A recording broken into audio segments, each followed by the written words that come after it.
கிறிஸ்துவுக்குள் அன்பான தேவனுடைய பிள்ளைகளே, நாம் ஆராதிக்கிற தேவன் நம்மிடத்தில் விசுவாசத்தையும் தாழ்மையையும் தான் எதிர்பார்க்கிறார். பிரியமானவர்களே, கீழ்ப்படிதல் இல்லாமலும் விசுவாசம் இல்லாமலும் நீங்கள் கிறிஸ்தவர்களாகவும் வாழ முடியாது, தேவனுடைய பிள்ளையாகவும் வாழ முடியாது. அதை குறித்து தான் ஆண்டவர் இங்கு சொல்லுகிறதை பாருங்கள். 1 கொரிந்தியரின் புஸ்தகம் 3ஆம் அதிகாரம் 19ஆம் வசனத்திலே, இவ்வுலகத்தின் ஞானம் தேவனுக்கு முன்பாக பைத்தியமாயிருக்கிறது, அப்படியே ஞானிகளை அவர்களுடைய தந்திரத்தினாலே பிடிக்கிறார் என்றும். ஆண்டவர் சொல்கிற அந்த வசனத்தை கவனித்து பாருங்க. இந்த உலகத்தில் இருக்கிற உலக மனுஷனுடைய ஞானம் தேவனுக்கு முன்பாக பைத்தியமாயிருக்கிறது என்று சொல்லுகிறார். எதுக்காக நான் சொல்கிறேன்னா, இந்த நாட்களில் பல கிறிஸ்தவர்கள் பிசாசின் ஆவியினால் பிடிக்கப்பட்டிருக்காங்க. தேவனை அறிய வேண்டிய பிரகாரமாக அறியாமல், தேவனுடைய சத்தியத்துக்கு கீழ்ப்படியாமல், தங்களுடைய சுய ஞானத்துக்கு தங்களை விற்று போட்டவர்களாக தேவனுக்கு விரோதமாக அவர்கள் செயல்படுகிறார்கள். ஆனால் அவர்கள் தேவனுக்கு விரோதமாக செயல்படுறோங்கிறத அறியாமல் இருக்கிறாங்க.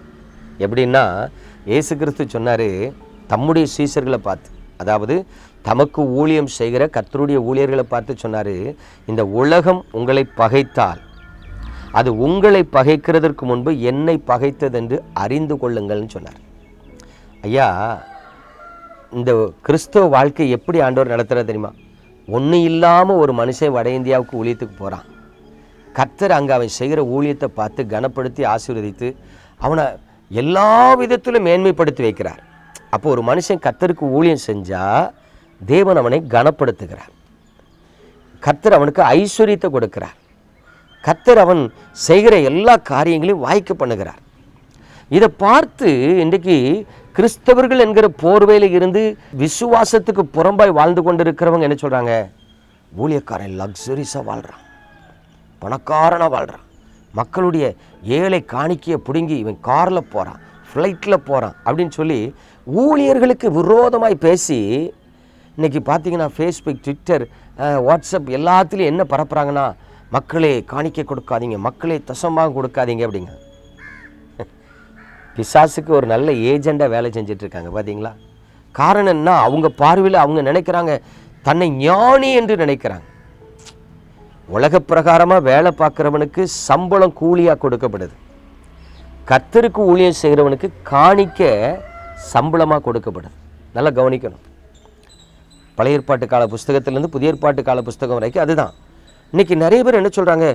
காணிக்கைக்காகவா ஊழியம் செய்கிறீங்க அப்படின்னு சொல்கிறாங்க. காணிக்கைக்காக யாருமே ஊழியம் செய்யலை. ஊழியம் செய்கிறவங்களுக்கு காணிக்கை சம்பளமாக கொடுக்கப்படுது. ஆமாம், காணிக்கையே இல்லைன்னா ஊழியக்காரங்க எப்படி பிழைக்க முடியும்? அவங்க எப்படி குடும்பம் நடத்த முடியும்? அப்போ ஊழியக்காரன் மனுஷன் இல்லையா? அவனுக்கு எங்கேருந்து பணம் வரும்? யோசித்து பாருங்கள். பிரியமான தேவனுடைய பிள்ளைகளே, எதற்காக இந்த நாளிலே இந்த சத்தியத்தை நான் உங்களுக்கு சொல்லுகிறேன்னா, வஞ்சிக்கப்பட்ட மனிதர்களின் மாயத்தில் தேவனுடைய பிள்ளைகளாகிய நீங்கள் சிக்கிக்கொள்ளக்கூடாது என்பதற்கு சொல்கிறேன். இந்த காணிக்கை தசம்பாகத்தை கொடுக்காதன்னு பேசுகிறவங்க, அவன் கொடுக்க மாட்டான். அவன் கொடுக்காமல் இருக்கிறது பிரச்சனையே கிடையாது. ஆனால் கொடுக்குறவனை கொடுக்கக்கூடாதுன்னு தடுக்காம பார்த்தீங்களா, அதுவும் பிரச்சனை. இதில் ஒரு சத்தியத்தையும் ரகசியத்தையும் சொல்கிறேன். நீங்கள் எத்தனை பேர் காணிக்கை கொடுத்தாலும் கொடுக்கலனாலும் தேவனுடைய ஊழியர்களை தேவன் போஷிக்க வல்லவராக இருக்கிறார். நீங்கள் கொடுத்து தான் அவர் போஷிக்கணும்னு அவசியம் கிடையாது. நீங்கள் கொடுக்காம இருந்தாலுமே கர்த்தர் தமது ஊழியர்களை போஷிக்க வல்லவர். அதுக்கு அடையாளம் வேதத்தில் தெளிவாக இருக்கு. என்ன தெரியுமா? தேவனாகிய கர்த்தர் எலியா என்கிற தன்னுடைய தீர்க்கதரிசியை கேரித்தாற்றண்டையில் போய் உட்காருன்னு சொன்னார். எலியான்கிற தேவ மனுஷன் கேரித்தாற்றண்டையில் போய் உட்கார்ந்த பொழுது அது ஒரு பெரிய பஞ்ச காலம். கர்த்தர் காகத்தை அனுப்புகிறார். எந்த மனுஷனுக்கு சாப்பாடு கொடுக்கல, எந்த மனுஷனுக்கு காணிக்கை கொடுக்கல. கர்த்தர் காகத்தை அனுப்புகிறார். காகத்துக்கு எங்கேருந்து அப்பம் கிடச்சிச்சு தெரியாது, காகத்துக்கு எங்கேருந்து இறைச்சி கிடச்சிச்சு தெரியாது. ஏன் தெரியுமா? அது பஞ்ச காலம். வேதம் சொல்லுது அது பஞ்ச காலம்.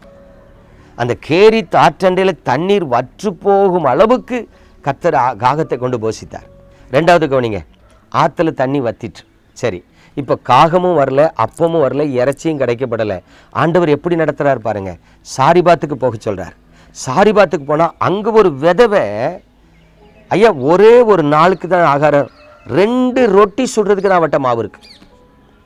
அந்த 2 ரொட்டியை சுட போறேன்னு சொல்லும்போது அந்த தேவ மனுஷன் சொல்றதை கவனிங்க. முதல்ல எனக்கு ஒன்று தான். அவ சொல்றா நானும் என் பிள்ளையும் சாப்பிட்டு சாக போறேன்னு சொல்றா. ஆனால் தேவ மனுஷன் என்ன சொல்றாரு?